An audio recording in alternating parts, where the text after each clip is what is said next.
Quer saber mais sobre o uso de barris de carvalho na produção do hidromel? Aguarde a vinheta que eu vou falar um pouco mais sobre isso.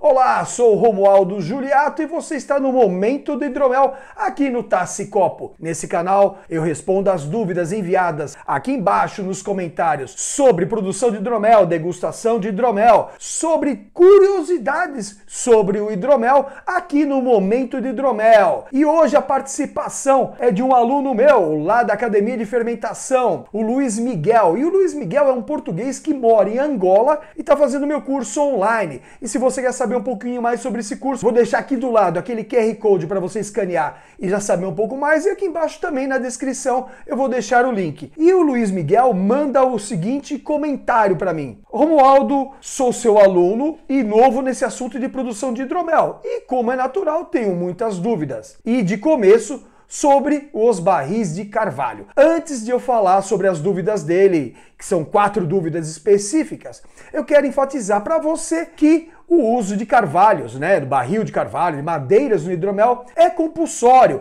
é uma intenção, uma proposta do produtor, não é uma obrigação passar por barris ou por madeira, tá? É uma opção. Então, Luiz Miguel, isso daí é um a mais que você vai poder colocar no seu hidromel. O hidromel não precisa passar por barril obrigatoriamente. É um plus, é um diferencial. E eu recomendo para os hidroméis mais legais, mais longevos, com uma produção melhor, de um mel mais bem escolhido. Mas vamos às perguntas dele, e é perfeitamente normal, Luiz, ter essas dúvidas realmente, tá? Vamos lá. Se eu utilizar o barril de carvalho novo, tenho que fazer algum tratamento inicial e preparatório antes de colocar o hidromel? A outra dúvida dele: durante o envelhecimento, é normal perder-se algum líquido por evaporação e impregnação na própria madeira do barril? E quando engarrafar o hidromel, qual o procedimento de limpeza interna do barril para nova utilização? E por fim, após a limpeza e higienização do barril utilizado, posso armazenar um outro tipo de hidromel diferente do anterior e não irá ter problemas de resíduos de paladares e alterar o hidromel que vai entrar lá depois? Bom, Luiz, muito obrigado por participar aqui do Momento do Hidromel, por ser meu aluno na Academia de Fermentação, principalmente. Muitas dessas dúvidas que você mandou, eu vou deixar aqui embaixo, inclusive, nos vídeos recomendados, porque eu já falei algumas vezes sobre o uso de barris de carvalho no hidromel, tá? Em outros momentos do hidromel, mas lógico, eu vou complementar com outras informações aqui, mas eu recomendo você dar uma olhadinha nos vídeos recomendados. Se você é novo no canal, aproveita, já faz o Midflix depois desse vídeo. E o que é o Midflix? É simplesmente você passar pelas playlists, fazer aqui uma maratona nas dúvidas enviadas aqui no Momento do Hidromel e nos vídeos aqui do canal do Tassi Copo, beleza? Mas, Luiz, principalmente a sua 4ª dúvida, eu vou dar uma enfatizada, porque eu creio que vale a pena a gente dar uma reforçada com relação aos outros vídeos, beleza? Mas tenho certeza que as suas dúvidas estão respondidas nos outros. Mas vamos lá. Primeiramente, para quem não sabe o que é o carvalho ou como que ele atua, nos vinhos, nos hidroméis, é importante enfatizar que o carvalho é uma madeira preferida para fazer barris, porque tem uma resistência mecânica, porosidade controlada, compostos aromáticos únicos que permitem uma microoxigenação. O que é essa microoxigenação? Ou seja, a bebida interna dentro do barril, ela troca paladares e aromas com a madeira e vice-versa. Existe uma troca, uma ida e uma volta, que é gradativa e longeva em barris, diferentemente do chip ou do cubo ou dos espirais, que a potência de troca é muito maior e muito mais rápida e mais desequilibrada. Então por isso a recomendação de utilizar barris de carvalho tamanho maior, porque essa troca é gradativa e é utilizada em uísques, como vocês já sabem, vinhos e também no hidromel como alternativa, novamente, como alternativa. E existe uma série de carvalhos no mundo, e aqui no Brasil não existe a incidência de carvalho, geralmente se vende como carvalho, mas é a castanheira. Então fiquem espertos, fala, o carvalho brasileiro não existe aqui, tá? E o carvalho americano, que é o Quercus alba, ele traz notas principalmente de baunilha, coco e caramelo. E aí tem o carvalho francês também, que além dessas notas também tem um ênfase um pouquinho maior de amêndoas e o tostado refinado, elegante, diferenciado também. E aí, no caso, é o Quercus rubor ou Quercus petraea. São diferentes carvalhos em cada região do mundo e ainda existe também o carvalho europeu só, ou chamado também de húngaro, eslovênio, depende da região. Mas enfim, ele tem então um perfil paralelo entre o francês e o americano, uma alternativa interessante também. E ainda como curiosidade, não sei se vocês sabem, mas existe o carvalho japonês, que é o Quercus mongolica ou Mizunara. Ele é interessantíssimo porque precisa do tanoeiro, aquele que faz a elaboração do barril, uma baita experiência porque ele é difícil de manipular, ele é difícil de envergar mesmo durante a tosta que é utilizada para envergar o barril, além de dar outros aromas que eu já vou falar um pouquinho mais para frente, ele é difícil. Então os barris de carvalho japoneses, utilizados muito em uísques de grande valor inclusive, né, e bem procurado para o pessoal do uísque aí, ele é difícil, então o barril é menor e ele concede muito vanilha, que é a baunilha, né? Aquele sabor de baunilha que todo mundo gosta dentro do uísque, dentro do vinho também, enfim. Isso é diferente nesse carvalho japonês que é o Quercus mongolica ou Mizunara. E ainda por cima ele pode trazer assim aromas e paladares, né, de sândalo, de frutas tropicais, uma coisa super diferente e está sendo muito buscado pelo pessoal que gosta aí de uísques, principalmente o uísque japonês, com relação à tosta. A tosta vai trazer aromas que nós chamamos de empiriomáticos, né? Aromas e paladares. E o que é esse empiriomático? Esse empiriomático lembra a tosta, lembra coisas mais queimadas, mais um agradável, tá? Então esse empiriomático vai trazer mais notas de madeira, mais intensa ou menos intensa, depende do quê? Da tosta.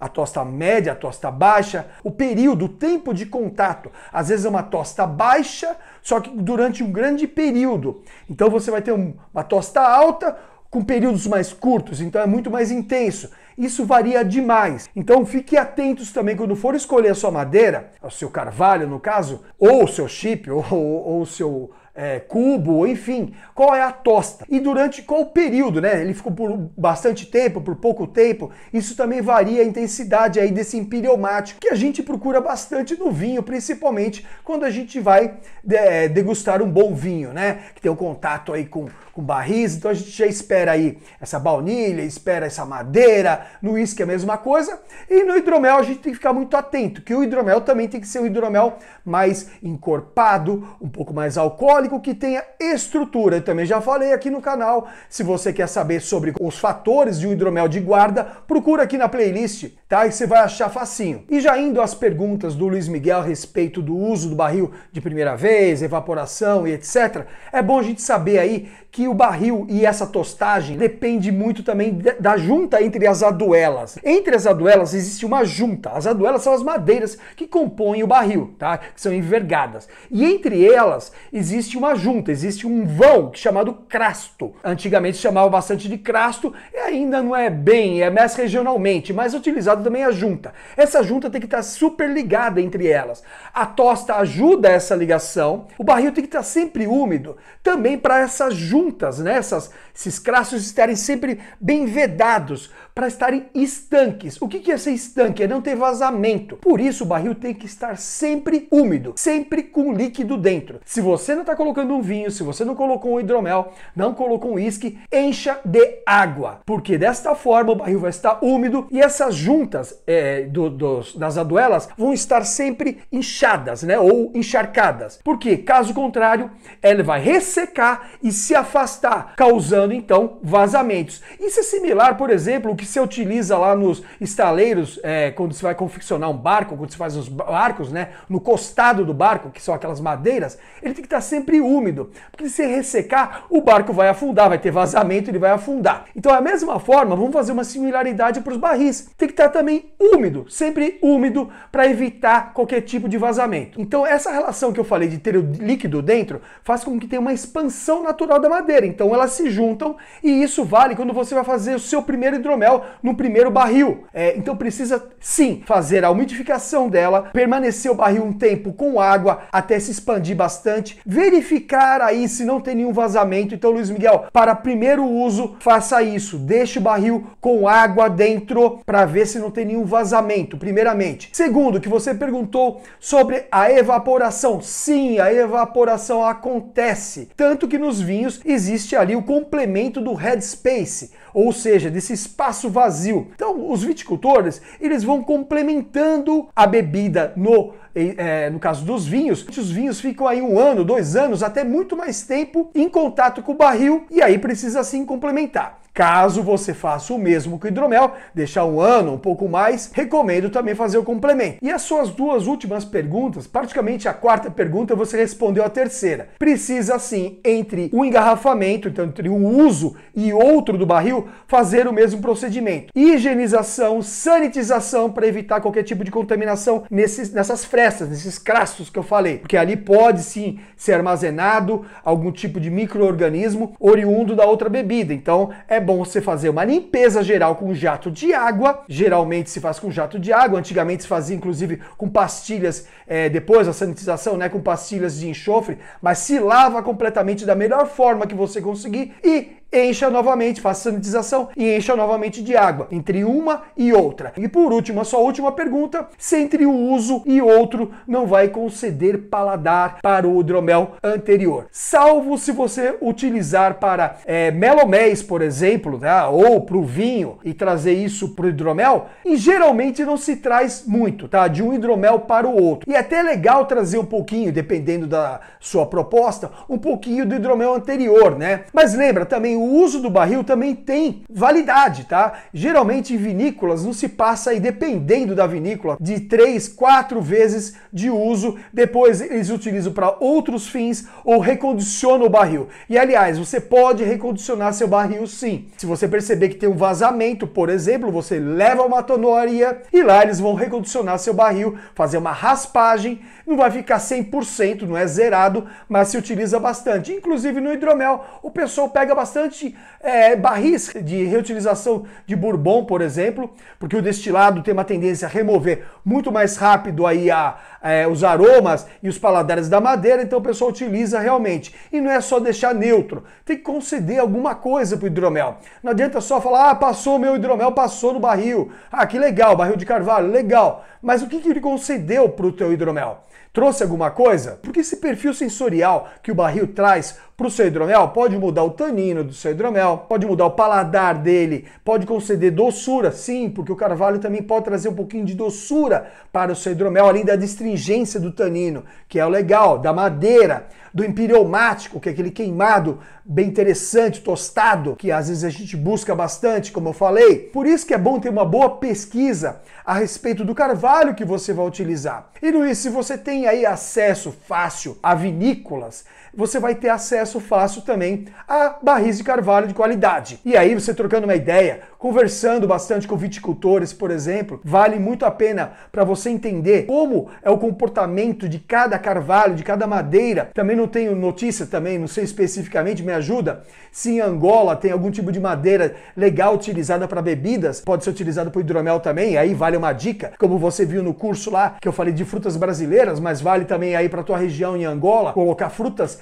locais no carvalho ou na madeira local, isso pode ser super interessante para você fazer um hidromel super único e também com perfil diferenciado. Esse vídeo ficou um pouquinho mais longo, mas eu espero ter respondido, Luiz, a sua dúvida aí, e você também. Fazia tempo que eu não falava sobre o uso de madeiras aqui no Momento do Hidromel e aqui no canal. Espero ter respondido as suas dúvidas, ô Luiz. E novamente, muito obrigado por ser meu aluno. Vou deixar aqui novamente o QR Code para você fazer o escaneamento, caso você queira ser meu aluno também. Não esquece que aqui embaixo eu vou deixar a lista dos vídeos recomendados aí, relacionados a este vídeo aqui sobre o carvalho. E você gostou desse vídeo, é novo aqui no canal, faz a sua inscrição aqui embaixo, aciona o sininho, já dá o like. Aqui do lado eu vou deixar 2 vídeos que vai te ajudar nessa jornada do hidromel, um sobre o carvalho e outro que vai te ajudar bastante. E até o próximo Momento do Hidromel aqui no Taça e Copo. Muito obrigado!